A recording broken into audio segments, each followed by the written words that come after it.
If you want to grow your creator business in 2026, you need to quit. Vicky, the founder of Touch, did it, Don from Popcom did it, and you must also do it before it's too late. Now, don't come for me yet, because I know how y'all like to tussle.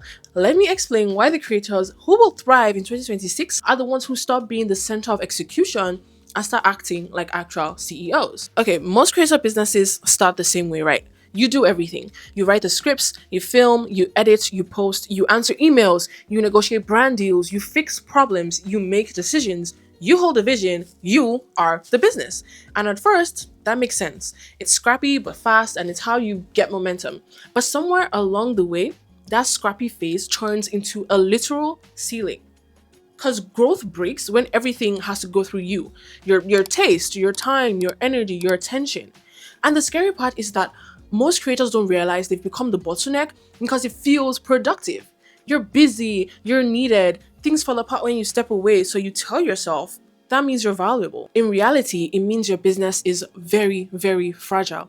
If your business can't function without your daily involvement, you don't own a scalable company. You own a job that depends on your presence, a well paying job.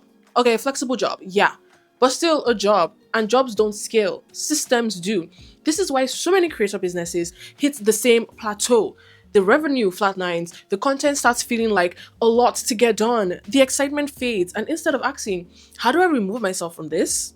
Creators ask, how do I work harder? How do I post more? How do I push through? You're literally living in survival mode disguised as leadership and productivity. And in 2026, this matters now more than ever because the creator economy is maturing, brands are getting smarter, audiences are more selective, and behind the scenes, the rules of leverage are changing. If your business is completely dependent on you, it's uninvestable, not just to private equity, but to anyone who understands risk. Now, let me be clear, okay? Most creator businesses are not ready for private equity yet. Yeah. And that's okay. You don't need to be a $1 billion company to think like a real one. What matters here is optionality. Businesses that survive long term are the ones that can function without the founder being involved in every decision, every deliverable, every process. And the creators who will win in 2026 are the ones who stop confusing personal outputs with leadership. Burnout isn't a discipline problem, it's a structure problem. At some point, every serious business owner has to make a choice, okay? Do you want to be the hero of the story or the architect of the system? Because heroes burn out. Architects build things that last. And this is where firing yourself comes in. Firing yourself means systematically removing your time from the parts of the business that don't actually require your genius. It means replacing memory with documentation, replacing improvisation with process, replacing constant decision making with clear rules to follow. And the irony is that doing this doesn't make the business weaker, it makes it stronger. And this isn't just theory that I'm spitting out of my ass. We've seen this exact move work, especially with women who understood that staying indispensable was actually holding the business hostage. Take Vicky, for example, the founder of Tatcha. She started the company herself, obsessively involved in the product, the brand, the storytelling, all of it. But Tatcha didn't become a $500 million brand because she kept doing everything forever. It scaled because the company was built to function beyond her day-to-day presence. Systems, leadership, process, and structure replaced founder dependency. That's what made it valuable, not just because it was profitable, but because it was transferable. Okay, or look at Dawn Dixon. She's built and exited multiple companies, including Popcom, and what's consistent across her career isn't the hustle. It's repeatability. She didn't trap herself inside one role, one product, one execution lane. She designed businesses that could operate with teams, processes, and clear ownership, so she could move into higher level leadership instead of being stuck in the weeds. And that's the pattern. These women didn't disappear or lose control or dilute their vision. They stopped being the choke point. They moved from doing to designing, from output to architecture, from being the business to owning the business. And the moment they did that, the company stopped relying on their time to survive, which is exactly when it becomes capable of real growth. Firing yourself means choosing where your time actually matters and removing yourself from everything else. It starts with systems, not even people. You don't need a massive team to do this.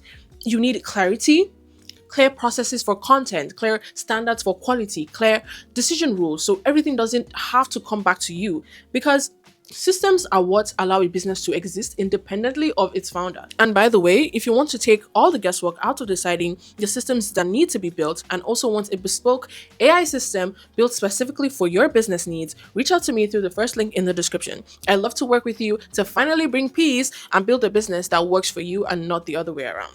And if you feel like you're not ready or big enough to have a whole operating system, I'm going to say this.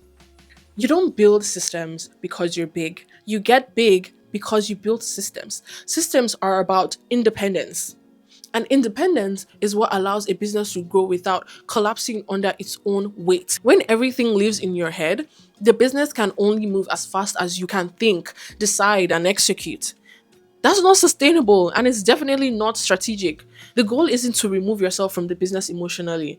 It's to remove yourself operationally. And I know, you're a high performing creator, you're ambitious, you're driven, and competent. Stepping back feels wrong. It feels like you're slacking, like you're losing control, like you're not pulling your weight.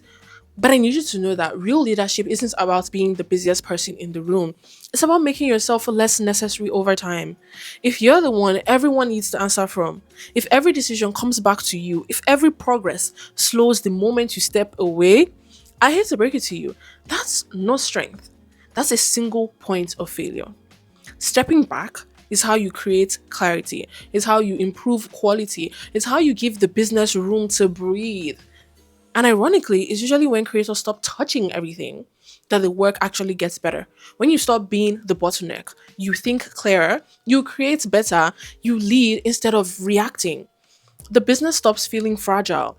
It stops feeling like it's one bad week away from falling apart. And instead of constantly asking, how do I keep up? You start asking, how do I improve this?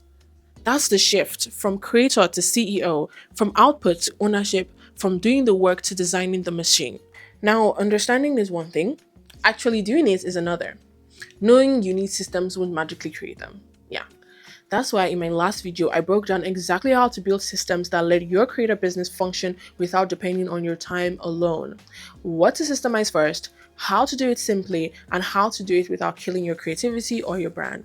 If you're serious about growing in 2026, that's the next video you need to watch, because quitting your creator business doesn't mean walking away. It means building something that no longer needs to be held together by you. So I'll see you in that video.